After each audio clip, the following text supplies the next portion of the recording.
오늘 내용을 만민에게 부어주리니 라는 제목으로 말씀 함께 나누겠습니다.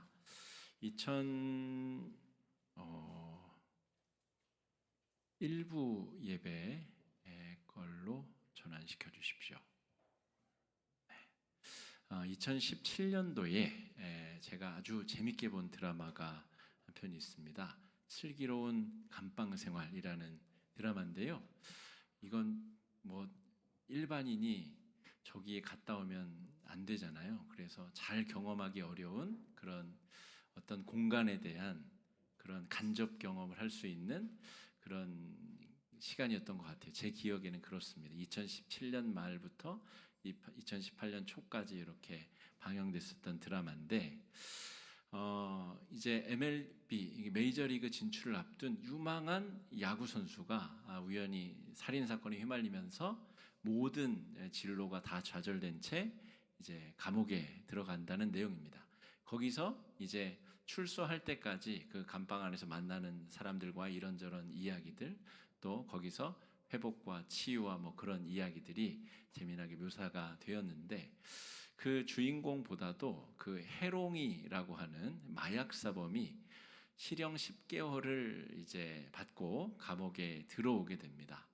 그래서 거기서 이제 재미난 에피소드들이 많이 벌어지게 되는데, 이 해롱이를 감옥에 보낸 사람이 그의 어머니입니다. 엄마가 자식 살리려고 경찰에 신고해서 아들을 감옥에 보낸 그런 그 극중 설정은 그렇습니다. 그런데 이제 16부작의 15화에서 이 해롱이가 출소를 하게 되는데, 이 엄마, 아빠 그리고 친구까지 다 이제 앞쪽에서 기다리고, 이제 그 앞쪽에 있는 어떤 식당에서 기다리고 있는데, 해롱이가 딱 감옥에 나오자마자 이제 어머니, 아버지에게 가지 못하고 거기서 다시 마약을 하는, 그래서 그 드라마를 애청하던 시청자들이 한꺼번에 다 멘붕에 빠진, 출소하자마자 다시 경찰차를 타고 다시 감옥에 끌려가는 장면이 연출이 됩니다. 그 장면이 아직도 선명해가지고 오늘 말씀을 준비하면서 그 장면 이야기를 좀 여는 말씀으로 시작해 보았습니다. 이스라엘 백성들이 그 성경에서의 역사를 계속 보다 보면 그 드라마를 보던 관객들의 멘붕처럼, 야, 저렇게까지 하나님이 다시 살려놨는데 또 우상 숭배를 한다고? 이런 멘붕에 빠지는 장면들을 성경에 자주 목격하게 됩니다. 하나님께서 은혜를 주시고 회복해 주시면 다시 좋아지는 것 같다가 또다시 우상 숭배에 빠지고, 끊임없이 우상 숭배의 이 절망적 이 사이클을 벗어나지 못하는 이스라엘 백성들의 모습을 성경에서 발견하게 됩니다. 그 해롱이의 모습과 출소하자마자 그 유혹을 이기지 못하고 다시 마약을 해서 다시 감옥에 갇히게 되는 그 해롱이라는 극중 배역의 인물과 이스라엘 백성들의 역사가 굉장히 닮아 있다라는 생각을 해보게 됐습니다. 이스라엘 백성들이 자주 넘어갔었던 우상의 이름은 바알과 아세라라는 우상입니다. 저는 이 두 종교를 돼지 종교라고 스스로 제가 명명하여 구별 짓는데, 이건 뭐냐면 자기가 욕망하는 그 모든 것을 마음껏 하라라고 지지해 주는 종교가 바알과 아세라 종교입니다. 그런데 여러분 생각해 보십시오. 누군가 욕망껏 마음껏 다 끌어 모아서 누리기 위해서는 누군가는 피땀을 쏟아야 되고 누군가는 억울한 죽음을 맞이해야 되는 거죠. 캄보디아에서 지금 문제가 되고 있는 그 범죄 집단 같은 경우도 누군가 그 위에 있는 사람들은 금 일확천금을 맛보고 좋은 차를 타고 좋은 생활을 누리지만 그 범죄의 수익금을 충당하기 위해서는 전 세계에 있는 정말 억울한 사람들이 사기를 당해서 전 재산을 다 잃고 빚을 지고 죽음과 사지로 내몰리는 그런 일들이 펼쳐지게 되는 거죠. 바알과 아세라 종교는 네가 욕망하는 대로 그 모든 것을 다 이루어도 죄가 아니다라고 지지해주는 종교가 바알과 아세라 종교. 돼지가 먹어도 먹을 것을 탐하는 것처럼 그런 종교가 바알과 아세라 종교인데, 여기서 그치지 않고 성경에서는 바알과 아세라만 섬긴 것이 아니라 그것도 부족해서 해도 섬기고 달도 섬기고 별도 섬기고 끊임없이 많은 우상들을 스스로 창조해내는 그런 뼈아픈 역사가 성경에 계속 반복적으로 기록되어져 있습니다. 우리 역시도 하나님을 잘 믿고 살기로 우리가 연초에도 결심하고 봄에도 결심하고 여름에도 결심하고 끊임없이 결심하지만 이 추수감사주일에 우리가 정작 하나님께 감사의 제목을 들고 나아왔을 때 우리의 삶의 고백이 그런 농도 짙은 그런 순수한 감사들을 가지고 우리가 하나님 앞에 나아왔는가 돌이켜볼 때 참으로 한숨 지어질 때가 많고 우리가 이스라엘 백성들을 함부로 비난할 그럴 자격이 있는가? 내가 영적으로 그 해롱이가 또 다시 마약에 손대는 그 모습에 내가 과연 비난할 자격이 있는가라고 우리 스스로를 점검해 보게 됩니다. 내가 만약에 하나님이라면 반복적으로 우상 숭배에 빠져드는 그 이스라엘 백성들을 어떻게 대했을까?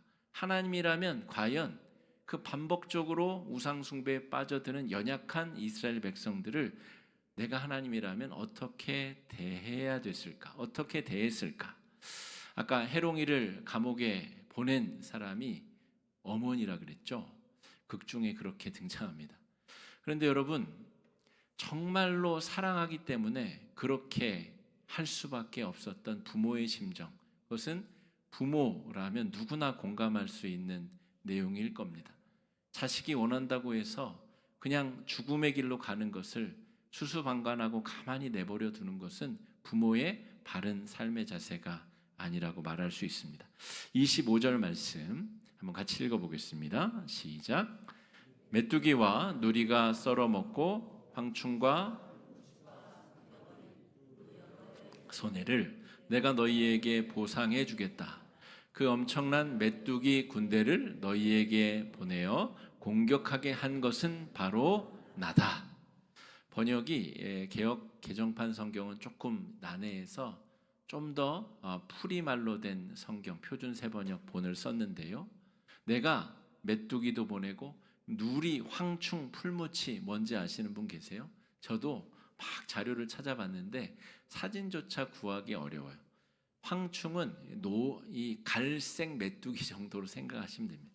다 비슷한 종류의 한 번 지나가면 이 농작물을 정말 하나도 남김없이 뿌리까지 뜯어먹고 지나가는 그런 곤충떼의 습격이 4차례나 이어졌다는 거죠.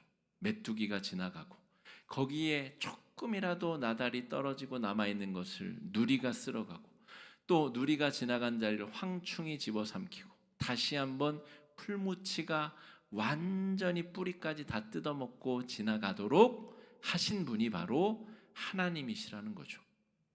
하나님께서 내가 그랬다.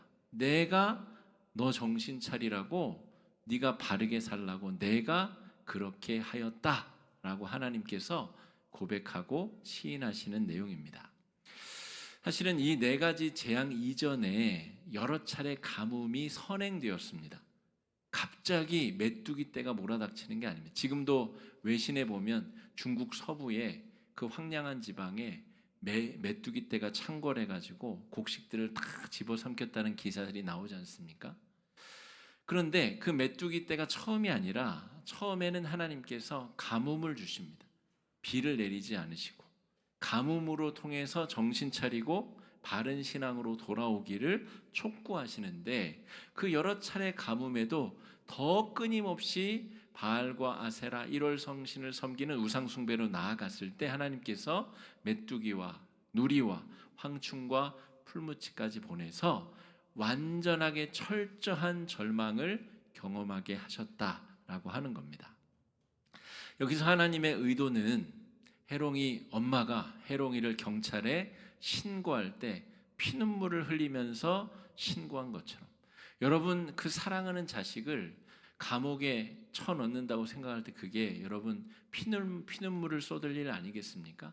그런데 그 고통보다도 자녀가 그곳에서 당하게 될 어려움보다 자녀를 살려야 되겠다라고 하는 간절한 마음이 더 클 때 사실은 그것이 재앙이 아니라 자녀를 살리는 길이라는 마음으로 부모가 신고를 하는 것처럼 절망과 고통을 맛보라고 메뚜기 때 누치와 황충을 보내는 것이 아니라 하나님께서 병의 심각성을 직접 자각하고 느끼게 하기 위하여서 그러한 고통의 시간을 사랑하는 백성에게 허락해 주셨다는 거죠.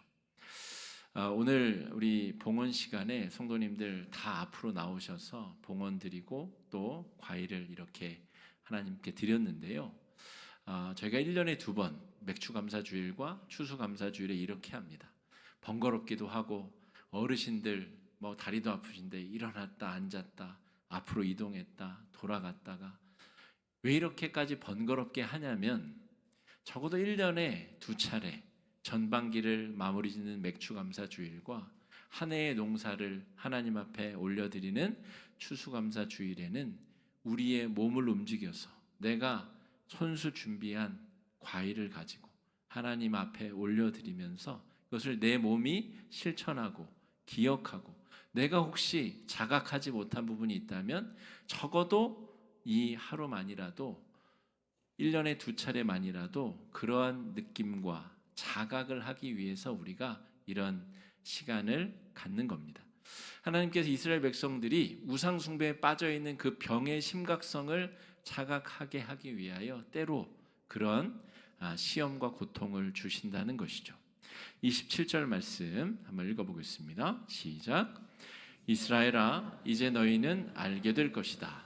내가 너희 가운데 있다는 것과 하나님이라는 것과 나 말고는 다른 신이 없다는 것을 깨닫게 될 것이다. 나의 백성이 다시는 수치를 당하지 않을 것이다. 나의 백성이 다시는 수치를 당하지 않을 것이라는 이 말씀이 26절에도 나오고 27절에 반복적으로 2차례나 등장합니다. 그러니까 사람이 우상 숭배에 빠져 있다라는 것은 수치 상태라는 거죠. 수치스러운 상태다. 하나님이 천지를 창조하시고 우주 만물의 주관자인데 하나님을 섬기지 않고 자신의 욕망을 마음껏 이루라고 독려하는 우상 숭배에 빠져 있는 것이 수치스러운 벌거벗은 상태. 그래서 그 상태를 자각하라는 의미로 여러 재앙을 허락하셨다는 것이죠. 천지의 창조주 우주 만물의 주관자이신 하나님과 관계 맺는 것이 인간답게 사는 길이고 바르게 사는 길인데 왜 사람들은 이 생명력이 없는 우상 숭배에 빠져 살게 되는가? 그 이유는 무엇인가? 우리가 고찰해 봐야 됩니다. 우상은 아까 말씀드린 대로 우리의 내면의 파괴적 욕망에 제동을 걸지 않습니다. 그것을 오히려 부추깁니다. 자기 스스로의 능력으로는 1mm도 스스로 움직일 수 없는 그 우상들은 우리가 무엇을 욕망하든 그것을 더 하라고, 더 마음껏 이루라고 독려하고 부추기는 존재가 바로 우상입니다. 그러나 하나님께서는 끊임없이 우리의 욕망이 그대로 뻗어나가지 못하도록 제약을 두십니다. 하나님께서 이스라엘 백성들에게 선포하신 농사 추수법은 듬성듬성 추수하는 법입니다. 자기가 애쓰고 수고하고 씨 뿌리고 김 메고 농사 잘 지어서 추수 때가 되었는데 나달 하나까지 싹 다 거두어들이면 율법을 어기는 것입니다. 듬성듬성. 하나님께서 왜 그런 법을 주셨냐면 이 땅, 너에게 농사 지으라고 주신 땅의 주인이 누구인지를 그 행위를 통해서 기억하라는 겁니다. 야, 내가 땅을 창조하고 너에게 땅을 맡겼을 뿐이지 이 땅이 네 거 같으냐? 네가 농사 졌다고 농작물이 자라게 한 것이 네 자신 같으냐? 그렇지 않다는 거죠. 그래서 듬성듬성 추수하고 밭 구탱이는 아예 추수도 못하게 하여서 과부들, 고아들, 여행자들, 가난한 자들이 부끄러움 없이 남의 밭에 들어가서 남겨진 것들을 추수해서 그 배고픈 배를 채우도록 하나님께서 법률로 정해두셨다는 거죠. 하나님은 욕망을 끝까지 추구하도록 방치하시지 않으셨습니다. 오히려 네 욕망을 절제하고 참고 정말 너에게 모든 것을 주신 분이 누구이신지를 기억하라는 의미로 율법을 주셨습니다. 그러니 이스라엘 백성들은 욕망을 추구하면서 우상 숭배의 길로 빠져드는 것이 어쩌면 인간 본성대로라면 자연스러울 수 있습니다. 하나님께서는 오히려 그 자연스러운 본성이 가는 길 거꾸로 가도록 이스라엘 백성들을 인간답게 살도록 네 배만 채우는 것이 중요한 것이 아니라 고아와 과부와 정말 재난을 당해서 피 흘리는 사람들의 배고픔의 소리에 네가 귀를 기울일 필요가 있다라는 이야기를 하고 계시는 거죠. 그것이 바로 인간답게 더불어 함께 사는 길이다 말씀하고 계시는 겁니다. 하나님은 노예 생활에서 벗어난 이들이 다시 포갑적 그런 압제자가 되는 것을 원치 않으십니다. 이스라엘 백성은 430년이나 애굽에서 노예 생활을 했습니다. 그런데 그들이 노예 생활에서 벗어났다고 해서 다시금 더 약한 민족을 압제하고 노예 삼고 억압하는 자가 되기를 바라지 않으셨다는 거죠. 지금 이스라엘과 팔레스타인 사이에 분쟁이 계속 이루어지고 있습니다. 지금 뭐 평화 무드로 가는 것 같지만 언제 다시 서로 포를 쏘아댈지 모르는 상황에 있죠. 근데 정말 우습지 않습니까, 여러분? 유대인들은 수천 년간이나 자기 땅을 빼앗긴 채 유리방황하던 민족입니다. 그런데 그 땅에 이미 터잡고 살아가던 사람들을 땅에서 추방하고 있습니다. 저 이집트 구탱이 사막에 가서 살든지 말든지 여기는 우리 땅이니까 자신의 무력을 빌미로 다 내쫓고 있습니다. 자기가 경험한 고통을 다른 민족에게 그대로 투사하고 투영하고 있다는 거죠. 하나님께서는 절대로 그런 일을 기뻐하지도 않으시고 하나님께서 지지하지도 않으십니다. 성경은 분명히 하나님의 백성이 하나님의 백성답게 살 것을 요청하고 계십니다. 서로를 죽이는 파괴적 관계를 끝내고 사랑의 관계가 회복되기를 바라는 하나님. 잘 생각해 보십시오, 여러분. 이 환난과 어려움을 당하는 상황에서도 하나님을 잘 믿는 사람들이 있었겠죠. 하나님을 잘 섬기고 율법을 잘 믿고 우상 숭배 안 하고 하나님을 잘 섬기는 사람들이 있지만 하나님께서 하늘의 비를 멈추시면 그 땅의 모든 사람들이 가뭄을 겪게 됩니다. 하나님 잘 믿는 사람들도 메뚜기 떼의 공격을 당하고 또 여러 환난과 어려움을 똑같이 경험을 해야 됩니다. 우리가 나만 예수를 잘 믿어서 되는 일이 아니라 우리가 함께 손을 잡고 함께 하나님을 잘 믿고 따르는 백성들이 되어야 되는 이유가 거기 있습니다. 기독교인들이 나만 예수 믿고 죽어서 나만 천국 가는 아주 제한되고 아주 협소한 구원관을 가지면 안 되는 이유가 거기 있습니다. 우리가 가진 신앙적 저력과 우리가 가진 그 영향력으로 세상에 끊임없이 은혜의 물줄기를 흘려보내야 될 이유가 거기 있는 거죠. 나만 잘 믿고 나만 예수 믿는다고 해서 이 세상이 하나님의 그 거룩한 순리대로 나아가는 것이 아니라는 것을 우리는 말씀 가운데 또한 깨닫게 됩니다. 오늘 말씀 가운데 하나님께서 아주 중요한 이야기를 하시는데 너희들이 그 우상 숭배에서 돌이킬 수만 있다면 나는 모든 것을 할 준비가 되어 있다라는 이야기를 하십니다. 너희가 그 우상 숭배로부터만 돌이킬 수 있다면 나는 인간이 되기도 하겠다. 너희를 위해서 수치와 모욕을 당하며 십자가 위에서 잔혹하게 죽임을 당할 수도 있다. 너희가 제대로 살기만 한다면, 너희가 우상 숭배를 벗어나기만 한다면 나는 무슨 일이든 할 준비가 되어 있다는 이야기가 선포됩니다. 28절, 29절 말씀 읽어보겠습니다. 시작. 그런 다음에 내가 모든 사람에게 나의 영을 부어주겠다 하고 노인들은 꿈을 꾸고 젊은이들은 환상을 볼 것이다. 그때가 되면 종들에게까지도 남녀를 가리지 않고 나의 영을 부어주겠다. 하나님께서는 자신의 모든 것을 완전히 내려놓으시고 완전히 희생하고 섬기실 각오를 하고 계십니다. 사랑의 발로이시고 사랑으로 존재하시는 삼위일체 하나님은 이렇게까지 사랑으로 너희들 가운데 존재하겠다는 이야기를 하시는 거죠. 지금으로부터 수천 년 전 이 요엘 선지자의 시대에는 주인과 종이 존재하던 시대이고 남녀 간의 권력차가 존재하던 시대입니다. 그런데 하나님께서 지금 하나님의 영을 그렇게 더럽고 추한 인간들 마음속에 한 명 한 명 한 명에게 다 주시는데, 주인이든 종이든 남자든 여자든 상관없이 주의 이름을 부르는 자, 그의 이름을 앙망하는 자 모두에게 주시겠다는 선포를 하고 계시는 겁니다. 여러분, 이 말씀대로 하나님이 인간이 되어 우리 가운데 오셨고, 하나님이 우리를 살리고자 자신의 목숨을 초계같이 완전히 아무것도 아닌 것처럼 정말 이 십자가에 정말 처참하게 달려 돌아가시는 희생을 우리를 위해 주셨습니다. 여러분, 우리가 바로 그런 존재입니다.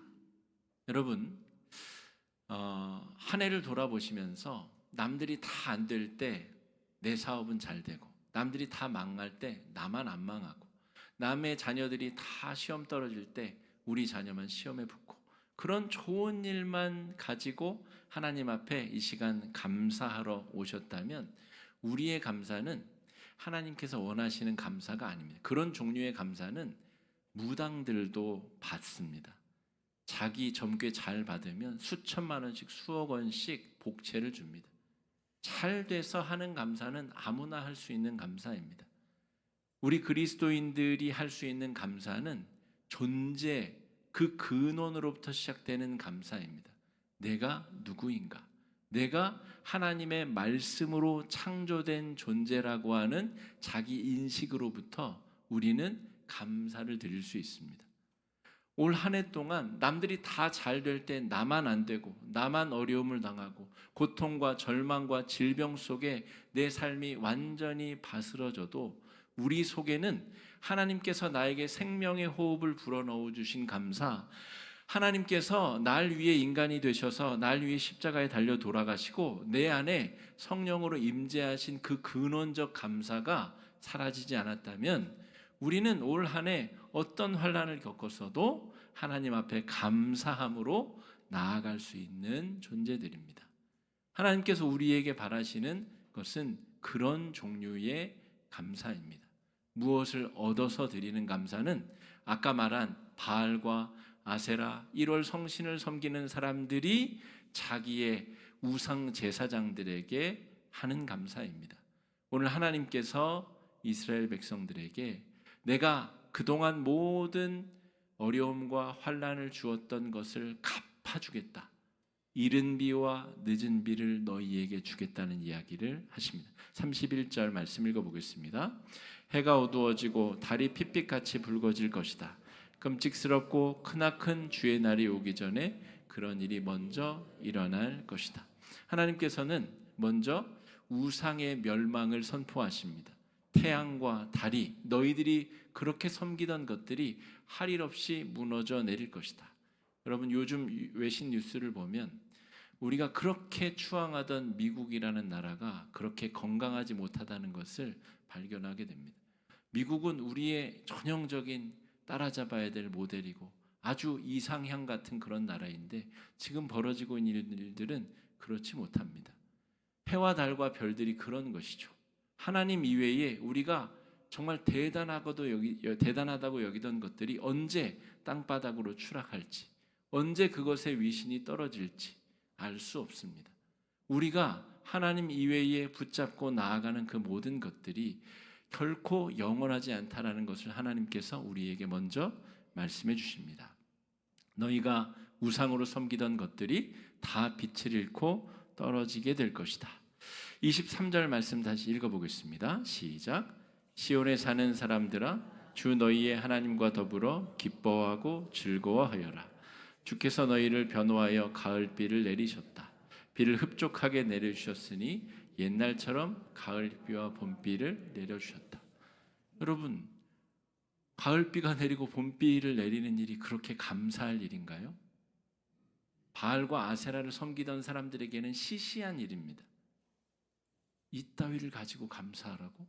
그런데 하나님께서 이들에게 선포하시는 축복의 내용은 내가 너희에게 일상을 회복시켜 줄 것이다. 그리고 내가 너희와 동행할 것이다.